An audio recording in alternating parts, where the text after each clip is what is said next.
নমস্কাৰ। আজি যি চন্দ্ৰগ্ৰহণ লাগিবলৈ গৈ আছে সেইটো কেৱল আকাশত দেখা এটা ঘটনা নহয়। শাস্ত্ৰৰ অনুসৰি এই সময়ত কিছুমান বিশেষ সংকেত দেখিলে আপোনালোকৰ জীৱনত ডাঙৰ পৰিৱৰ্তন আহিব পাৰে। আজিৰ ভিডিঅ'টো আপোনালোকে শেষলৈকে চাব, কাৰণ চন্দ্ৰগ্ৰহণৰ সময়ত যদি এই 5টা সংকেত আপোনালোকে দেখা পায় তেনেহ'লে আপোনালোকৰ জীৱন সলনি হৈ পৰিব। এই সংকেত দেখিলে তৎক্ষণাত আপোনালোকে কৰক এই এটা কাম। আহক জানি লওঁ আমি সুন্দৰভাৱে।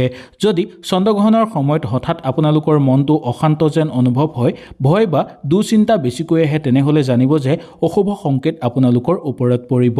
তেতিয়াই আপোনালোকে ওম নমঃ শিৱায় মন্ত্ৰটো জাপ কৰিব বা ওম চন্দ্ৰায় নমঃ মন্ত্ৰটো জাপ কৰিব। যিমান আপোনালোকে জাপ কৰিব তিমান আপোনালোকৰ মনৰ পৰা দুখ কষ্ট আৰু লগতে ভয় ভাৱ দূৰ হৈ পৰিবলৈ ধৰিব।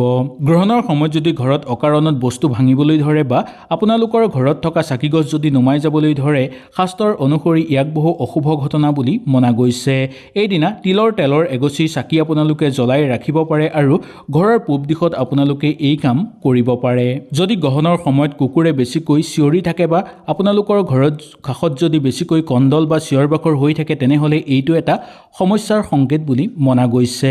গ্ৰহণ শেষ হোৱাৰ পিছত কুকুৰ বা গৰুক আপোনালোকে আহাৰ খাবলৈ দিয়ক। এনে কৰিলে গ্ৰহণৰ দুখ সমাপ্ত হৈ পৰিব আপোনালোকৰ।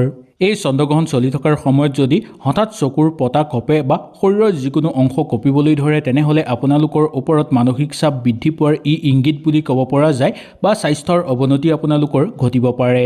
গ্ৰহণ শেষ হোৱাৰ পিছতেই আপোনালোকে শুদ্ধ কাপোৰ পৰিধান কৰিব আৰু চন্দ্ৰদেৱৰ নাম লৈ আপোনালোকে পানী খাব। তেতিয়াহে এই সকলোবোৰ দোষ আপোনালোকৰ সমাপ্ত হ'ব।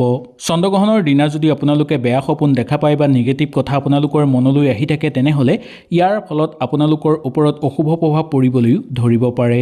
এনে অনুভৱ হ'লে আপোনালোকে লগে লগে হনুমান চালিচা মনত স্মৰণ কৰিব বা চন্দ্ৰগ্ৰহণ শেষ হোৱাৰ পিছত হনুমান চালিচা জপ কৰিব আৰু সকলো বাধা বিঘিনি যে আপোনালোকৰ ওপৰৰ পৰা দূৰ হৈ যায় তাৰেই কামনা কৰিব।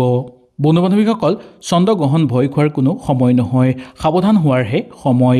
এই সময়ত এই উপায়বোৰ আপোনালোকে নিশ্চয় মানি চলক। গ্ৰহণৰ শুভ প্ৰভাৱ আপোনালোকৰ ওপৰত নিশ্চয় পৰিব। হয়তো এই ভিডিঅ'টো আপোনালোকৰ সুচাৰুভাৱে বুজি পালে। যদি কিবা অসুবিধা পালে নিশ্চয় মোক তলত কমেণ্ট কৰি জনাব পাৰে। তেনেহ'লে আজিলৈ আপোনালোকৰ ওচৰৰ পৰা বিদায় লৈছোঁ। কালিলৈ পুনৰ লগ পাম। নমস্কাৰ।